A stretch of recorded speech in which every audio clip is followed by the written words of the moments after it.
Hey, good morning. It's National Take Your Dog to Work Day. Now, wouldn't that go over well at my employment? I'm tempted, really tempted. Oh my God, that would go over like a lead balloon. So let me know if that's something that your employer would accommodate. Yeah, got a good show for you today. So stay tuned. Hi everybody, Crafting Journey here, that Journey Chick over on Instagram. Welcome to another edition of Crafting and Crime Daily. Don't forget to hit the like button today. I'm using him as a shield at work. Yeah, you have to get through the like button to get to me. So please make sure you hit the like button if you enjoy the content. Consider subscribing and don't forget the notification bell. Hit all so you don't miss a single episode of Crafting and Crime. And next week, oh my God, the trial that's going to start next week, unless they resolve it today with plea negotiations, which it's very possible. It's a doozy. You're going to love it. Anyway, it is Friday. I couldn't be more grateful for a Friday. Honest to God. This week will finally be over. Yes. So the question on everybody's mind is, what happened at work yesterday? And I just want to say, I want to welcome a new subscriber to my channel. HR, welcome. Glad to have you. This is a blog about my life. You know, it's really kind of boring. I don't talk about work except for my adventures with my boss. No PHI is disclosed on this channel. Now, to you subscribers, I want to say this did not come up yesterday. I'm just thinking, what came up was, yeah, she's like, no, this is not a counseling, but I walked into a meeting with HR. And they're like, would you be surprised to know that we're monitoring your activity? And I'm like, no, it wouldn't surprise me. Nothing surprises me with this company. Yeah, whatever. So bottom line is, I'm an exempt employee, and some days I don't work a full 8 hours. Some days I work 8 or 9 hours, Anyway, that's the way exempt works. Well, there you are, stealing from the company if you do not put in a full 8 hours a day. I'm like,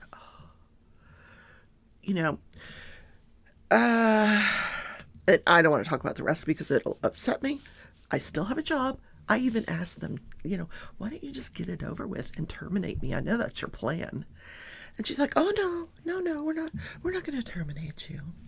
You know why they're not going to terminate me? They don't want to lose the full-time employee slot, FTE. They don't want to lose it. Because if they get rid of me, they're never going to be able to hire somebody in my place. Because there's extreme budget cuts. They're broke as hell, this company. Yeah. So, I'm looking for another job. I got to dust off that resume. I do. Yeah, I'm so tired. I'm just so tired of the drama. It's just such ridiculousness. And then in addition to that meeting, my boss comes in later on into my office, shuts the door, and says, oh, here's your corrective action plan. Read through it. You don't have to sign it. In which they proceed to tell me that I need to come to work 5 days and no more remote. I knew that was coming anyway. Everybody's going to be asked to come back.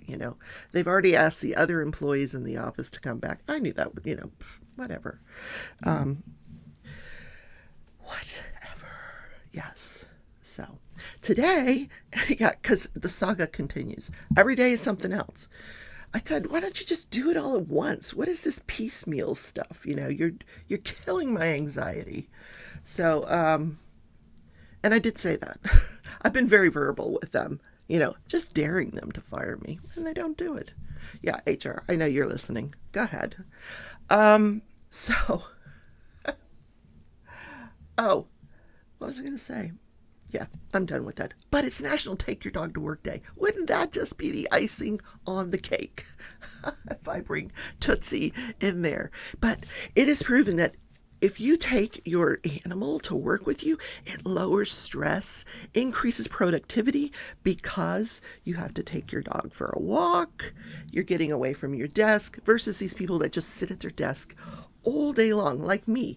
Work through lunch, eat my sandwich in front of the monitor. You know what? No more. I'm taking my lunch. I'm taking my 15-minute break every 2 hours, like the doctor said.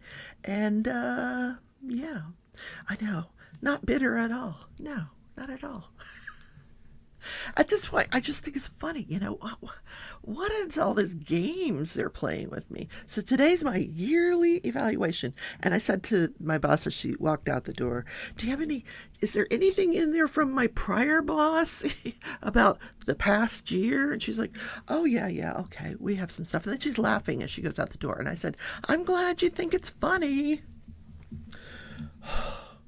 This is the nice Catholic Christian organization that I work for. Never again am I going to work for a religious organization, because they're a bunch of fucking hypocrites. Yeah. Yes, HR, I said that. You're a hypocrite. Anyway. There. That feels better. Got it off my chest. What else do we want to talk about? I still got the diamond painting here. I have not felt like crafting, although last night I did pick up the crochet. I have whenever there's another break from the trials, I have the most interesting story to bring you. I found it last night. It brought me to tears because it actually happened down the street from my house. Yeah. So I'll bring you that on another day. I might just do a separate video for that because, it's interesting. And next week's trial, oh my God, let's just go on into crafting and crime daily. So I was mistaken. I always admit when I'm wrong. When I'm wrong, I'll admit I'm wrong. So I thought I could have swore the judge said that they were going to resume the trial on Monday because the people had COVID. Well, they resumed it yesterday. Who knew? So there was quite a bit of testimony yesterday. They started out, and this is the case. Let me just bring you up to speed. Rodney Jacobson. It's a civil case. It's not criminal. He is suing for damages. He's suing Zachary Dieterle and a company that owns the lot where his dog was shot. He's suing those two entities for damages as a result of his dog being shot on their property. Yeah, that's a whole nother issue. Yeah. So this is a dog that the Jacobsons brought into their home. They foster medically needy dogs. This was brought in. She was pregnant. She gave birth to 12 puppies. They were able to get rid of every one of them. There's some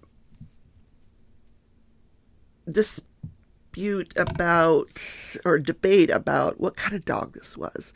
They're saying it's a Staffordshire Terrier. Well, a Staffordshire Terrier is a bulldog. They're calling it a pit bull. Now, is a Staffordshire Terrier a pit bull? I think they're like a distant relative, and I think this dog may have been part Staffordshire Terrier, because you look at his features, he doesn't have all of the features of a bulldog, and he has the temperament of a Staffordshire Terrier, if you were to ask Rodney. So after she gives birth to these 12 dogs, 12 puppies, they were able to adopt them all out. They decide, we want to keep her, Candy. Her name was Candy. We're going to keep Candy. Now, the entire time that she was pregnant and she was nursing her puppies and until they gave them away, she was separated from all of the other animals in their house. So after they decide, I'm sorry about this. I know it makes people crazy with this noise. Sorry.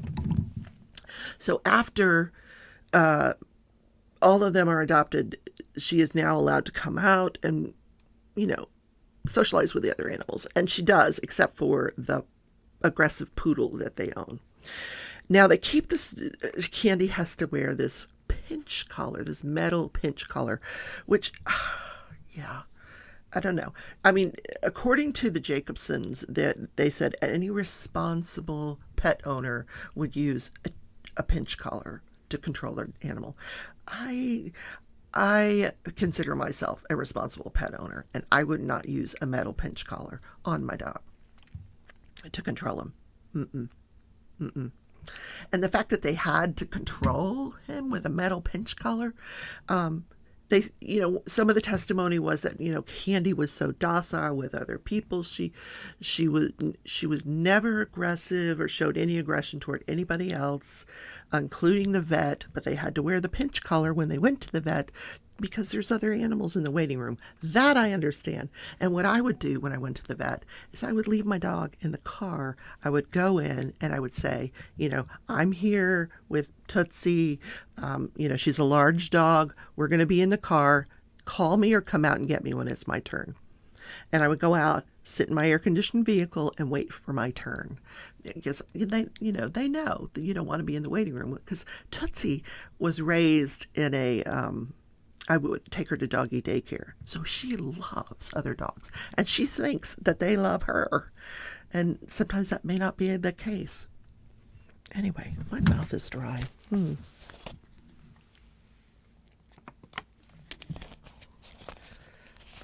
right. So fast forward, 2016, Ronald Jacobson had this yacht. I've been calling it a boat. He had a yacht. This guy had some money. He's a building contractor, former attorney. He owned a yacht, and Candy loved to go out on this yacht, and they were there on this property with permission of the owner, which was Zachary's grandfather. He moored his boat there. He vacationed with the grandfather. They were good friends. So he was there with permission of the owner.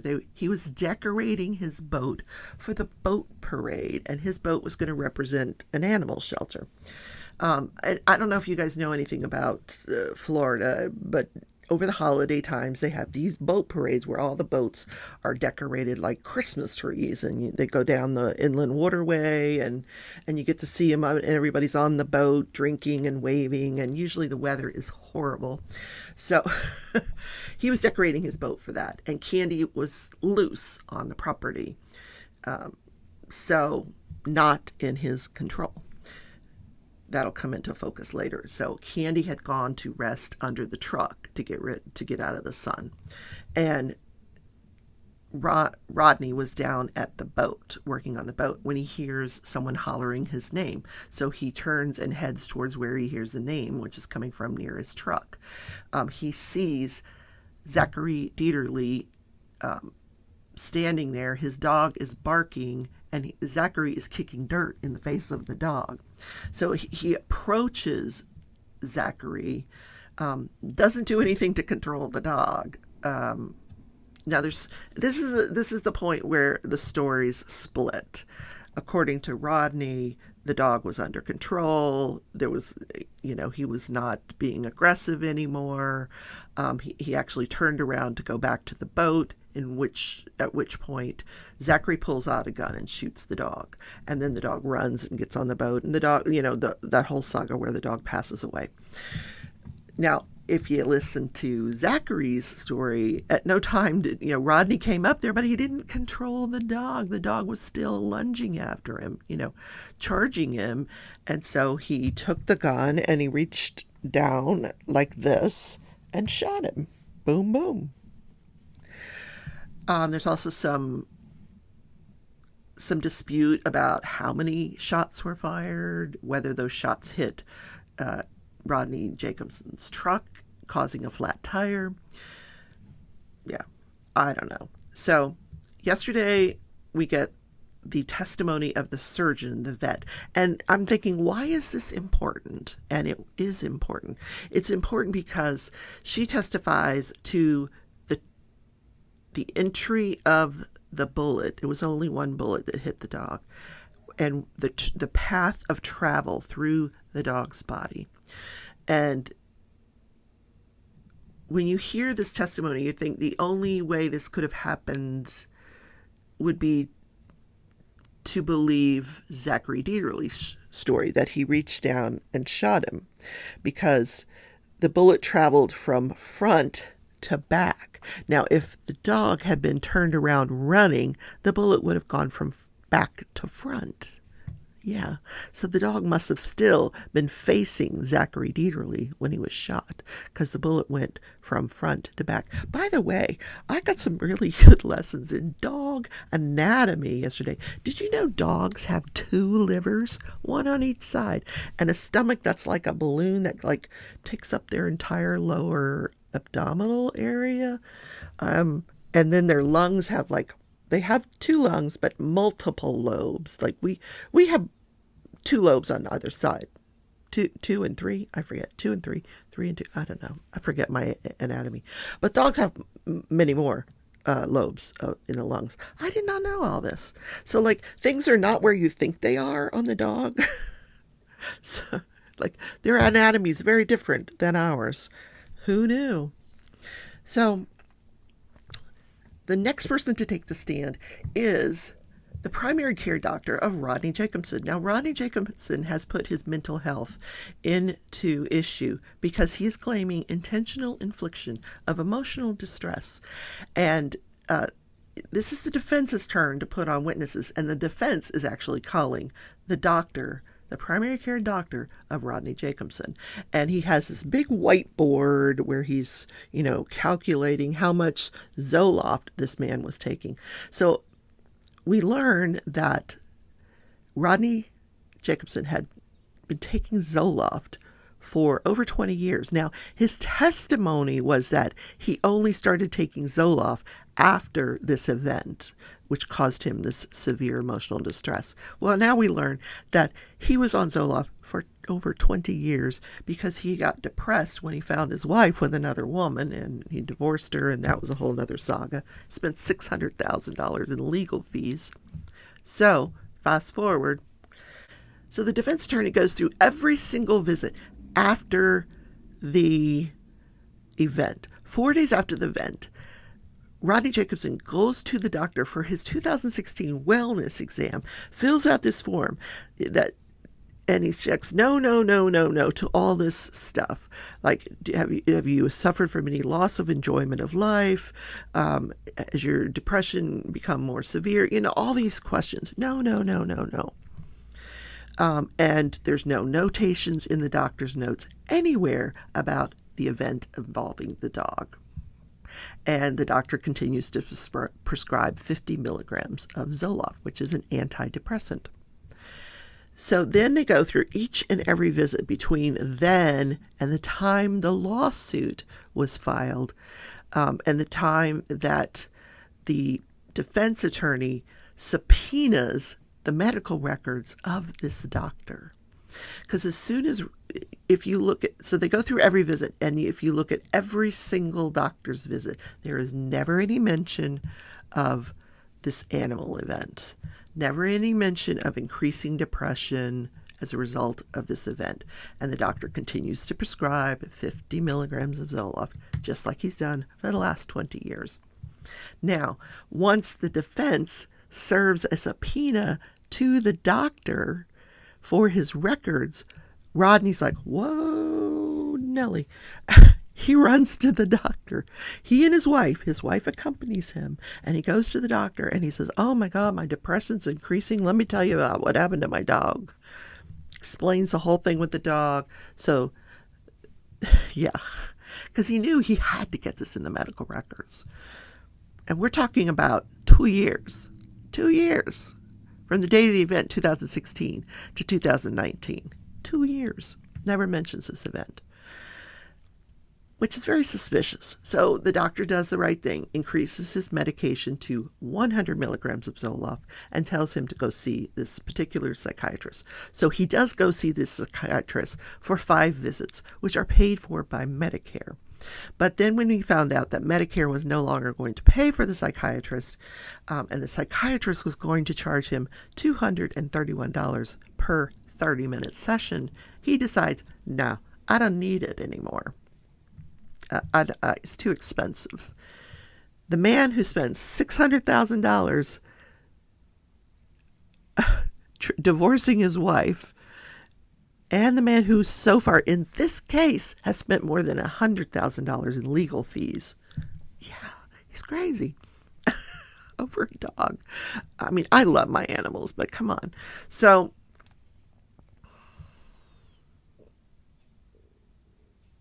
So that is the testimony of the primary care doctor. Then we get a couple of police officers who came out to investigate, and they both testified that they felt that the shooting was justified.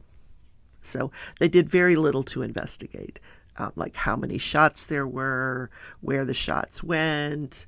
And this is something that the plaintiff pointed out in his closing arguments, that the police did very little to investigate. They just came out and said, yeah, it was justified. Yeah. They could see that the dog was loose on another person's property, and that he apparently charged the person and he discharged his weapon, and they felt like, okay. This was probably like a no-brainer for these cops, and they probably went to eat Dunkin' Donuts afterwards, to laugh about it. Now, let me see who else was on the stand. Oh, here's the other thing with the primary care doctor. Between the time he refers him to the psychiatrist and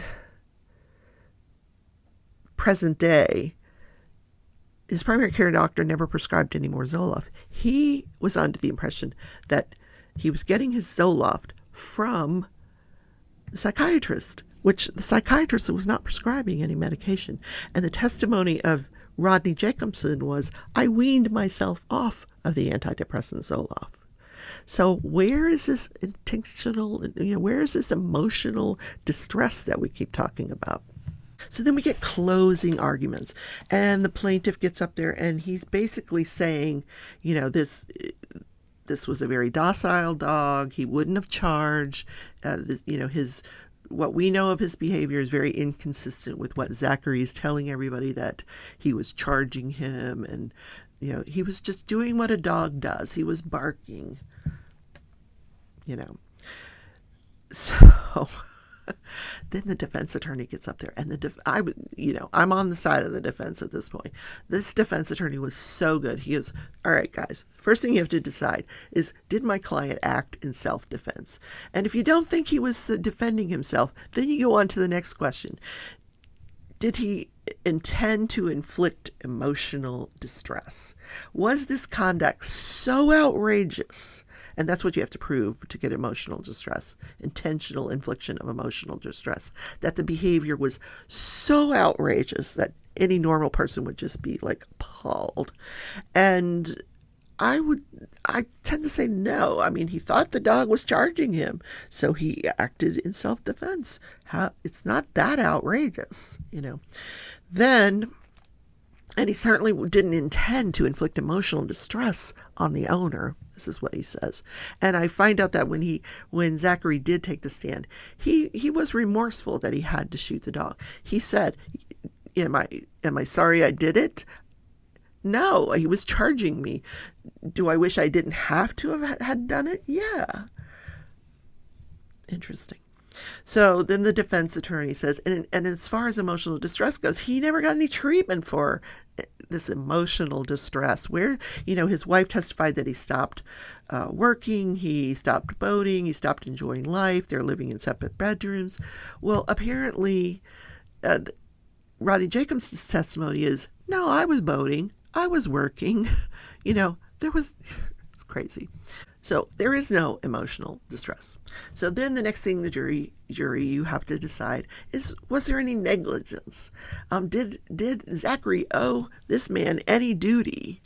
No, the guy was on his property. Then he pointed out the ordinance that says you have to have your dog under control at all times, especially when you're on the property of another person, that kind of thing. And that, he should have had the dog on a leash. And apparently the testimony has been that at all other times when the dog would be on the yacht, he was leashed on the yacht. Yeah. By the time they were done with closing arguments, it's 4:30. So the judge says to the jury, come back tomorrow. I'm going to give you the law that you need to follow, and then I'm going to let you deliberate. So today, the jury will be deliberating. I don't think this is going to be a long deliberation. I will not be able to bring it to you live because I will be at work. If it happens after I get home from work, which will be after 5 o'clock, then I will try to bring it to you live. but I suspect it's probably going to be a very quick verdict. Yeah. I can put a community page poll up for you as the 7th juror, because in Florida you only have 6 jurors, to let me know what you think. Did this guy intentionally inflict emotional distress? Was he negligent? Yeah. Let me know your thoughts in the comments and take a vote. Now, it's not going to be guilty or not guilty. Well, how am I going to do this? It's going to be... I'll figure it out, because it's a civil case. So, here's my thoughts, though. If I was a juror, I would say, yes, he was negligent. He should not have shot that dog. Because here's my thoughts. I'm thinking this, by the time Rodney hears him call, comes up to the boat, that the event had already ended. At that point, the dog was, depending on who you believe, the dog was no longer charging. So why was it necessary to shoot the dog? If you believe Rodney. So I don't know who I believe. I guess it depends on who the jury believes. Now, if you believe Zachary, the dog continued to charge, so he shot him, even though Rodney was standing right there.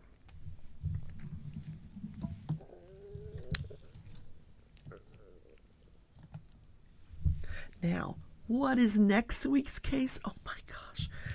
You guys, I don't know if you guys remember this case, but I remember it because it was so outrageous when it happened. I was like, what? And I cannot believe this woman has not taken a plea. And guess what? We're going to stay in Florida. Yeah, another crazy Florida case. You just get the craziest cases out of Florida. So this is the one where the woman locks her boyfriend in a suitcase. Now, apparently he got in there voluntarily. They were both drunk. They were playing some kind of game. He gets into the suitcase. She zips it up and then proceeds to film him struggling to get out. I can't breathe. No, come on. This is not funny. Like, she videotapes this and they find it on her phone. That's how they knew. Because she says, oh no, we were just playing a game and I fell asleep because I was drunk. And when I woke up, he was dead. I don't know if you remember that. I'll put a picture of him in the suitcase. But the video, I've only seen a portion of the video, and it's quite disturbing hearing this guy beg for his life and how she taunts him. Oh my God. So that'll be next week's trial, unless she takes a plea to manslaughter. She's charged with 2nd-degree murder, with a lesser included offense of manslaughter. So now if she takes a plea to manslaughter, she'll only get up to 15 years sentence. If she gets found guilty of 2nd-degree murder, she was facing life in prison. So we'll see if they resolve that case today. If they do, I'll tell you, I got the doozy, the one that happened right down the street from me. Such a good case. So today, what happened this day in history? Oh my gosh. It was 1 year ago today that the Champlain Towers, back to Florida, in Miami Beach, collapsed. Do you remember that? 98 people died in that collapse. I just remember looking at the footage, because there's footage of this collapse. It started in the pool area, and just there was 2 towers, and one tower just entirely, collapsed. And there was, afterwards, there was a lot of shoddy work done on this building, poor maintenance, and afterwards, building inspectors went and inspected all these different condos on the beach to make sure that they were okay. But this was a search and rescue for quite some time. They did have to rescue a lot of people out of the rubble initially, but after that initial search and rescue, they really didn't find many people alive, because this thing just pancaked, this concrete pancake. Do you remember that? It was just 1 year ago today. Gosh, it seems like it was a long time ago, but it's been one heck of a year, hasn't it? Okay, that is the show for today. I hope you enjoyed it. I'm taking the weekend off. I'll be live Sunday, of course, but no more crafting and crime this weekend. Unless there's a verdict that I can cover for you, then you'll see me live on Sunday at 11 Central, and I hope to see you there. Take care, everybody. Bye.